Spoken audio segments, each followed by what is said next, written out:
Good morning, guys. How you doing? Chris Rod here in West Texas, El Paso. Uh, this is a garden video, so if you guys are looking for a lawn care video, stay tuned. That's coming up. Okay, so right now what we're doing is we're simply talking about the food forest that we've established throughout the season. Okay, so quick walkthrough. I just did a little intro. We've got our plum and our pear tree on the far side over there. They're doing great. Okay, we already did a summer pruning of our trees as well, so the top growth that you see, that's all new growth, and when it goes dormant or winter here in El Paso, which really is late, it's usually late December or January, where we may get some snowfall, okay, if we're lucky enough. But here nor there, we got our winter crops. Okay, as you guys can see, we've got different varieties of lettuce here. I I actually grow some unique varieties, and this one right here, this is actually a French lettuce. Look how gorgeous this stuff looks. Yes, nice and green. And then we've got our bok choy, we've got some purple kale, and we've got our mustard greens. And we eat a lot of salads, and it's really, it's a good opportunity to get some of those leafy greens in. We still got tomatoes growing, surprisingly. Cherry tomatoes here. These are the golden nuggets. And we've got some other varieties here, and we had a hard time with tomatoes this year, and it's all due to my own fault. What happened was I didn't get these beds built on the food forest until late April, and I had already been growing our tomatoes, our peppers indoors since the beginning of February, so they got really leggy, and when we transplant them, total transplant shock. So the tomatoes didn't, do too well this year. Actually, they didn't do well at all. But next year we've got the trellis built, and we're going to be doing the lean and drop method. And I know it's a small area; it's a 3x8, but I like to do a little bit of compact gardening, really dense gardening.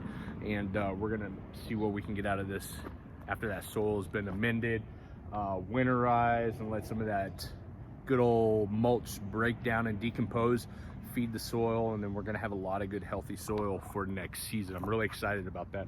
Then right here we got some winter crops. We just got some beets, radishes, and carrots growing there. We did have a comment about how the trees are doing. I think the trees are doing well. The first 2 years on bare root trees, your main focus is the root system, okay? And so we did 2 prunings so far on the bare root installation. We pruned them. We didn't do a lot of pruning, nothing excessive. We just took off a couple branches, and then we let them do their thing. Watering, okay, we water 3 times a week, and I give them, oh God, what do I give them? It's I haven't talked about this, and I haven't done the math in a while, but it's basically 3 minutes on each tree. 3 minutes gives me 5 gallons, so it's 5, 10, 15 gallons per week is the water we get. We get them a lot of water. And then we did a early August pruning. That was my summer pruning, if you will. And then I'm waiting for the winter to come around so we can do one final winter pruning. Okay, now here I want to stress this enough. I couldn't stress this enough, but on pruning trees, okay, your fruit trees, you want to wait until the coldest point, the winter. Right now it's fall time. We just entered fall. It's September 22nd. It's the second, going into the 3rd week of October. So still fall time. You don't want to mess with them right now. What can happen if you do prune them too soon, okay, if there's any kind of fungal issues or disease from maybe some of the rains that you guys are getting, that, we just got through a week of rain 2 weeks ago, and you prune them in the fall time, you can induce disease issues. Okay, you don't want to risk it, so you want to wait till the coldest part of the year in your area to do that kind of pruning, winter pruning. This plant right here, this is my okra, man. Oh God, look at this guy right here. Now normally I don't like to let them get that big, and nor should you, because they start to get a little hardy, woody, I guess you could call it. And I had 1, 2, 3, 4, 5, 6, 7, 8, 9, 9 different okra plants, and let me tell you, this is probably the best producing crop we had this season. And I love okra. Good Lord, I love okra. Normally I'm buying a jar of okra every time that we hit the store, which is twice a month. And so I haven't had to buy any okra. That's awesome. You know, and I've got jars of okra in the cabinet right now that we've already canned for the future months coming up. That'll hold us over throughout the winter, which is again phenomenal. So this is the first year where I've had huge success with okra. We've tried in the back, just didn't really work out. So new raised bed, okra, it's good stuff. And then here's the second crop that has done exceptionally well for us. And this is the first time that I've grown eggplant in El Paso, okay? Actually, period. But we've got the eggplant Rosita that we're growing here, and I can't even tell you the other names. Oh, wait. We got the eggplant diamond, okay? All of these have been really well. I've got so much freaking eggplant coming out of the yin yang, it's not even funny. We've actually given some to our neighbors, and let me see if I can get one for you guys real quick, because I actually need to harvest this stuff. But look at that guy.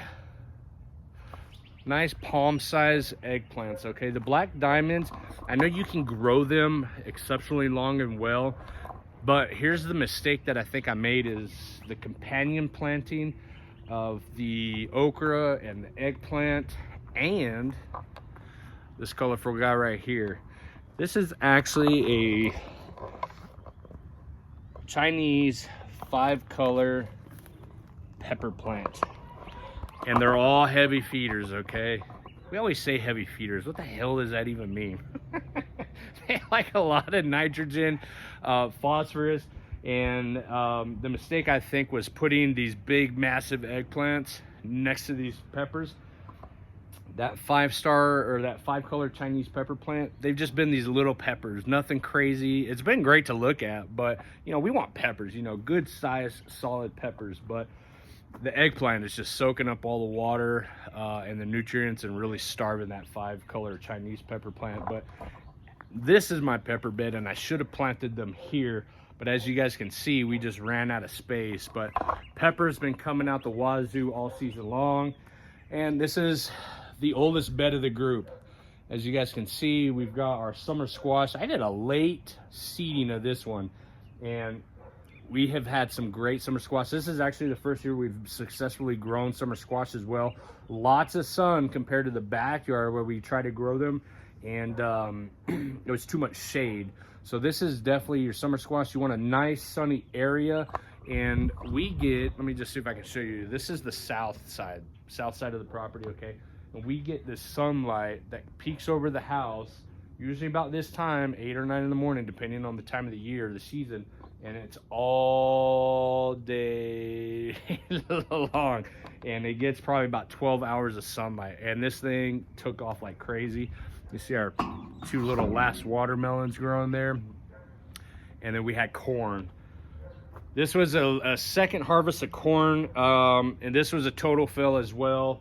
We had some crazy hot weather go through, and we missed a couple days of watering. And when you miss out on watering the corn, it zaps it. It just completely fries it. You got to remember, corn grows like grass.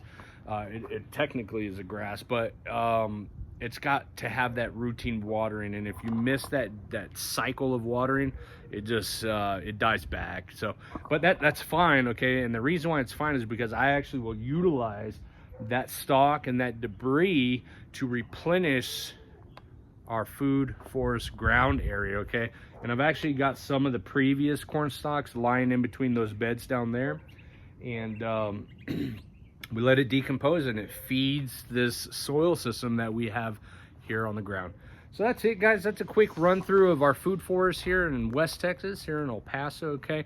All we are focused on now is what I'm going to be doing today a lot of is I'm going to be harvesting the last of these okra and these the eggplant. We're going to get them inside. I'll probably cut a little bit of lettuce. You know, the lettuce, you want to keep cutting. You can cut off the whole bottom of it where you just shook the whole thing, if you will, or you can take a couple leaves as you guys eat them. But the thing to remember about these lettuces and your fall harvesting, when it comes to your leafy greens is the more you cut them, the more they'll produce, and they'll produce all winter long until you get into a dormancy period, maybe when your first hard freeze where they start to die back. But the years that I've been growing lettuce, it just keeps producing. So we'll have lettuces until, gosh, probably February, March, till we start to get back into those warmer 60, 70 degree temperatures. Summertime, springtime, summertime, that's where it starts to die back or bolt. Okay, so that's really good. That's all I have for you. That's the update for the food garden. Our fruit trees are doing well. The Williams Pride apple, the Vandalay cherry, the plum tree, the pear tree, it's all doing great. We've kept them minimal size, okay, because we're allowing that root growth. The actual main trunk of each tree is really thickening up. So all I got to do left, and this is the last thing I'm going to say, is the initial compost, I'm sorry, not compost, the mulch that we laid down here, the foundation. It started off about 2 inches. You know, it's still not enough. Okay, when you are building this food forest, you want about 6 to 8 inches of mulch on the ground. So what do I got to do? We're going to be remulching this entire food forest foundation. Okay, a lot of it's already decomposed through the rains and the heat and the summer and the sunlight, and as you guys can tell, there's a lot of discoloration. I'm not worried about the color, but what we want to do in the fall time is you remulch your food forest areas. If you don't have that natural tree drop in the fall time, once these trees get bigger and we get that natural drop, okay, you're going to have some excess of debris from the leaves on the ground. But now we need to remulch, and this may be something you have to do every now and again, but initially you want a good 6 to 8 inch layer of mulch on the ground. Either way, guys, that's it. You guys have a good one. Peace. Stay tuned. Okay, this is the garden video. This is the food forest and the fruit tree update. Stay tuned, okay, because I'm going to be posting another video here shortly in regards to our overseeding project in the backyard. Have a good one.